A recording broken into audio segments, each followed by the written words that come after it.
The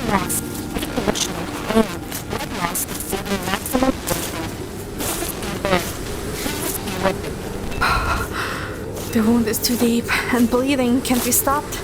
I also lost contact with the Operation Support Center. It's been 3 days since I got trapped in this endless black fog. There's a wanderer, and these strong magnetic fluctuations. Relying on intuition, I aim ahead and fire the gun, but a pair of sharp claws emerge from the fog and lunge toward me. My leg is so badly injured that I can't move at all. Maybe this time I can't make it back. In the split second before I meet my death, the ferocious monster dissipates, and standing in its place is a familiar figure holding a sword. Found you. Xavier! The moment I see him, the feeling of being so close to death mixed with the dizziness from excessive blood loss washes over me. My legs give out from under me and I collapse. It's dangerous here. Why did you... Yes, this place is dangerous. It's a good thing I'm here now. Xavier picks me up and carries me in his arms. The sudden movement startles me. Let's get out of here first. Hold on tight.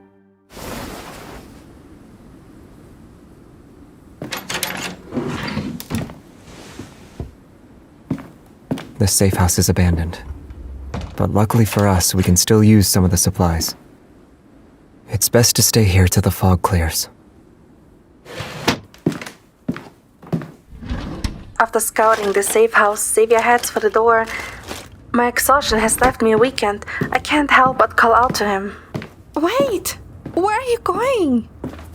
I mean, it's dangerous out there, unless you have things to do. Can you stay here for a while before leaving? I'm not leaving.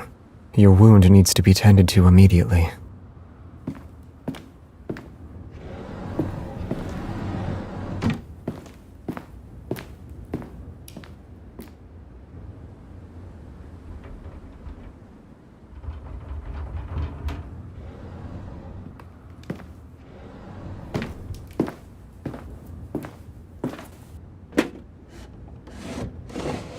A few seconds later, Xavier returns with a first aid kit. With his silhouette against the dimly lit window, he carefully dresses the wound on my leg, his head lowered. Did the Operation Support Center send you? The fog is like a black hole, devouring all signals, particles, magnetic fluctuations, and everything else in the area. There's no way to deal with it, and the Operation Support Center judged your chances of survival to be low. But the good thing is that I trust my own judgment. You... Did I hurt you? A little bit. There's inflammation, so your wound must be cleaned thoroughly. Otherwise, it will become infected. If it's too much to bear, you can pinch my arm. Even if it hurts, I don't have the strength to channel the pain elsewhere. Plus, we're in a tough spot now. I don't want Xavier to worry about me even more. I won't, or I will be the one to clean your wound. Do scratches from a sick cat require cleaning?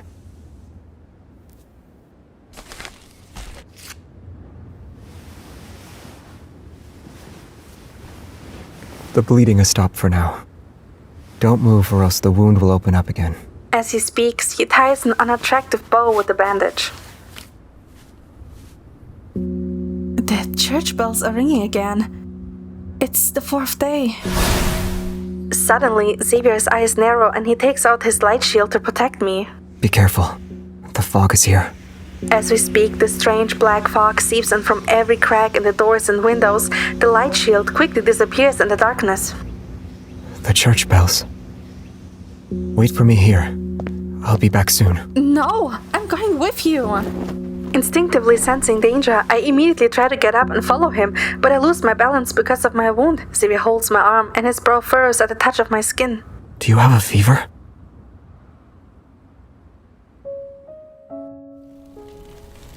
The glow of the bonfire barely illuminates the small space around us. I wrap myself tightly in the thin blanket Xavier found.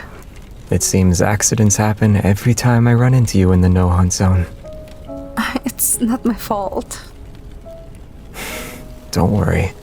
I take full responsibility for my actions. I still end up running into you. However, The thick fog persists outside the safe house. Inside, it's almost as if Xavier and I are clinging to each other on a lonely planet in a galaxy. It's getting darker.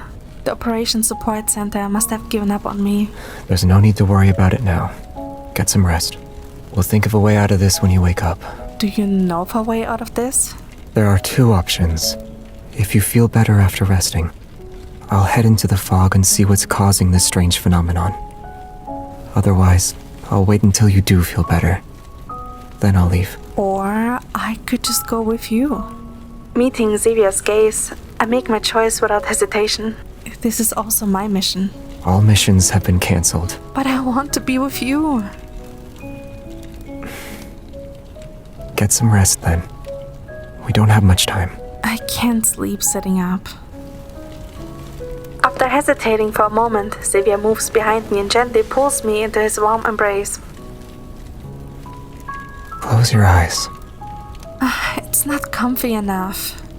As I slightly turn to the side, the arms around me tighten ever so slightly. Understood, my lady.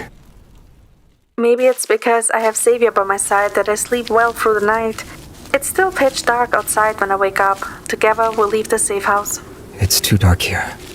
Follow me. The fog-covered landscape is eerily quiet as I rarely look around me, not expecting Xavier to suddenly slow his pace. I bump into him. Oh my... Why are you so close? Didn't you tell me to follow you? Yes, so that you stay within my sight.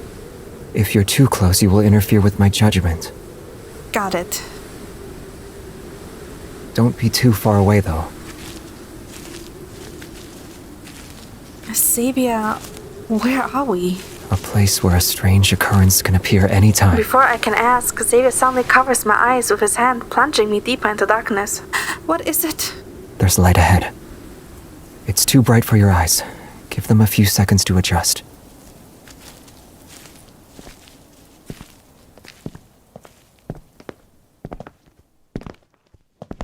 Xavier slowly removes his hand, and splendid lights instantly catch my attention in the dark night. A vast nebula made out of countless specks of lights float around us as if the Milky Way has been turned upside down. It's like we're standing in the center of the universe. Oh, this place! This is the strange occurrence I was referring to. Standing here makes you feel like you're in the center of the Milky Way. The nebula is still constantly changing. It's breathtaking. Is this an illusion? It's real, and it's an illusion.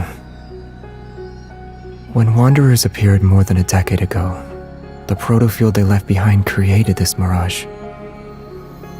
But this is merely a reflection of a nebula hundreds of millions of light years away, which is constantly shrinking and expanding until it completely disappears. Standing amid such a magnificent nebula makes you realize the insignificance of humans. For some reason, seeing Xavier quietly admiring the nebula, I suddenly feel a wave of panic and instinctively reach out to grab his hand. Xavier! What is it? Please, don't leave me. Why are you suddenly saying that? You seemed so far away just now. Xavier takes my hand.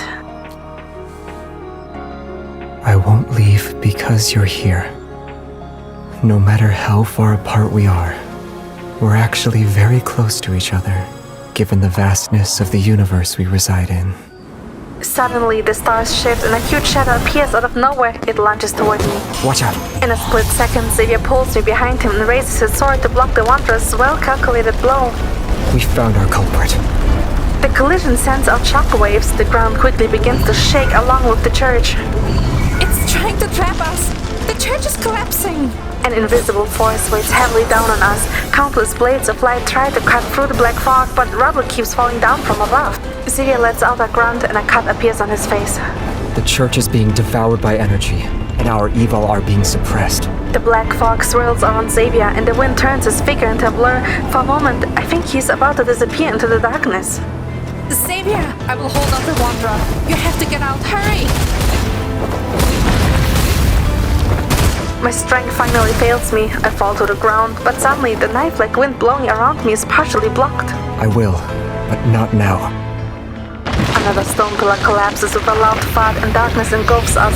On one knee with his back to me, Xavier grabs my hand and places it on his chest. As long as my heart is still beating, I will be by your side until my last breath.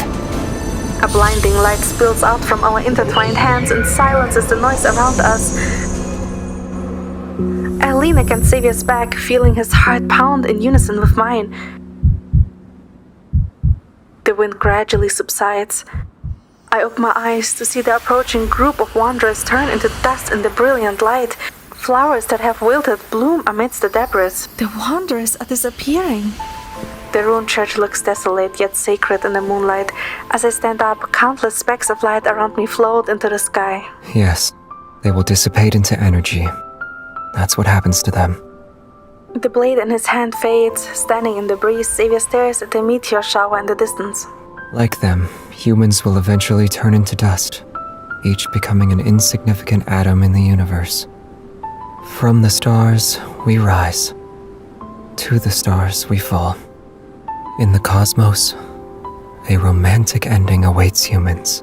I look at Xavier. Under the serene night sky, the vague, uneasy feeling that I might lose him one day wells up in my heart again. Will the same thing happen to you?